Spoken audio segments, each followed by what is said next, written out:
কোরবানির পশুর সাথে সেলফি তুললে কি রিয়া হবে?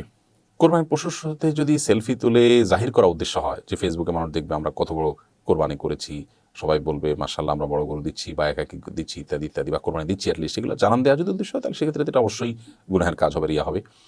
আর যদি সেটা না হয়, অনেক তরুণরা এটাকে ইসলামী সংস্কৃতির অংশ মনে করেন, অথবা জাস্ট এটা মানে অন্যকে উৎসাহ করবার উদ্দেশ্যে করেছেন, এটা যদি হয় তাহলে সেক্ষেত্রে এটা গুনাহ বা অপরাধ হবে, সেই পর্যায়ের কোনো বিষয় হবে না।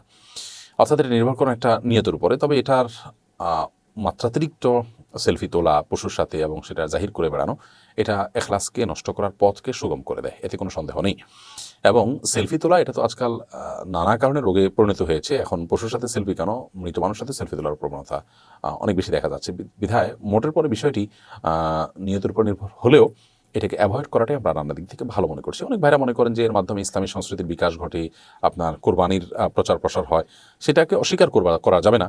কিন্তু নিজের নিয়তের মধ্যে ভেজাল করে কিংবা দৃষ্টিকটু পর্যায়ে যদি হয় এগুলো, তাহলে সেগুলোকে অ্যাভয়েড করা অবশ্যই উচিত হবে।